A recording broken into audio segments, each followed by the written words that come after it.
રાજકોટ જિલ્લાના ધોરાજી શહેરમાં કોરોનાની સંભવિત લહેરને ધ્યાનમાં રાખીને ધોરાજી સરકારી હોસ્પિટલ તંત્ર સજ્જ બન્યું છે। હોસ્પિટલમાં કોરોના દર્દીઓ માટે અલગથી કોવિડ વિભાગ તૈયાર કરવામાં આવ્યો, જેમાં 10 બેડ, ઓક્સિજન, દવાઓ તેમજ મેડિકલ સ્ટાફ તમામ તાત્કાલિક ઉપયોગ માટે તૈયાર છે। હાલમાં દરરોજ 500 થી વધુ ઓપીડી સાથે શરદી, તાવ, ઉધરસના કેસો નોંધાઈ રહ્યા છે। સિવિલ અધ્યક્ષ ડોક્ટર જયેશભાઈએ જણાવ્યું હતું કે અગાઉ લહેરમાં જેમ હોસ્પિટલ દ્વારા લોકલ લેવલે સારવાર મળી હતી તેવી જ તૈયારી ફરી હાથ ધરવામાં આવી છે। ડોક્ટરો દ્વારા સ્ટાફ સૂચન આપવામાં આવ્યું છે કે લોકોએ બહારનું ખાવાનું ટાળે, લક્ષણ જણાય તો તાત્કાલિક ડોક્ટરને સંપર્ક કરે અને માસ્ક પહેરે। Bureau report Firoz Jadeja, Dhoraji. સાહેબ, રાજ્યભરમાં કોરોના પસારો કર્યો છે, શું કહેશો આપણે? કેવી તૈયારી, ઓક્સિજન પ્લાન્ટથી લગાવી બેડ સુધી તૈયારી? હું ડોક્ટર જયેશ વાસેટિયા એસડીએચ ધોરાજી ખાતે અધિક્ષક તરીકે ફરજ બજાવું છું। રાજ્યભરમાં કોરોના જે સમગ્ર રાજ્યમાં પગપેસારો કર્યો છે એ અંગે અમારી એસડીએચ ધોરાજીની વાત કરું તો અમારી હોસ્પિટલ ખાતે 10 બેડનો વોર્ડ અમે સંપૂર્ણ કોરોના માટે રેડી રાખ્યો છે।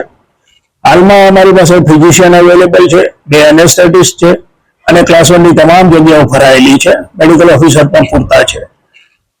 બીજું કે અમારી પાસે અત્યારે 5 વેન્ટિલેટર, 1 પીડિયાટ્રિક વેન્ટિલેટર, 10 જેટલા ઓક્સિજન કોન્સન્ટ્રેટર, 30 જેટલા જમ્બો સિલિન્ડર, 50 જેટલા બી ટાઈપના સિલિન્ડર, મારો ઓક્સિજન પ્લાન્ટ કાર્યરત છે અને સરકારશ્રીએ અમને 5 મેટ્રિક ટનની લિક્વિડ ઓક્સિજન ટેન્ક પણ આપેલ છે।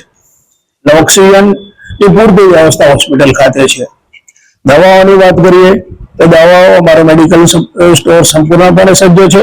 જરૂર પડે તો અમે રોગી કલ્યાણ સમિતિમાં પણ ખરીદી લઈશું। સ્ટાફની જે નર્સિંગ સ્ટાફની શોર્ટેજ છે એ અંગે અમે સરકારમાં રજૂઆત કરેલ છે। આથી જોવા જઈએ તો સામાન્ય પબ્લિકને ખાસ તો એ આપણે ધ્યાન રાખવાનું કે બને ત્યાં સુધી ભીડભાડવાળી જગ્યાએ જવું ના જોઈએ અને સેનિટાઈઝર ઉપયોગ કરવો જોઈએ અને બાકી જે કોરોનાની જે ગાઈડલાઈન છે એનું વ્યવસ્થિત પાલન થાય તો આપણે એમાંથી બચી શકીએ। ઓપીડીમાં વધારો તો 5% જેટલો વધારો છે, શરદી ખાંસી છે એનો। બાકી એઝ યુઝ્યુઅલ અમારી ઓપીડી જે દર મહિને 21,000 જેટલી રહેતી હોય છે એટલી જ છે। લોકોને શું અપીલ કરશો? ક્યાં લક્ષણો છે કોરોના? લોકોનામાં હમણાં તો ધોરાજી ખાતે એક પણ કેસ અમારા ધ્યાનમાં આવેલ નથી।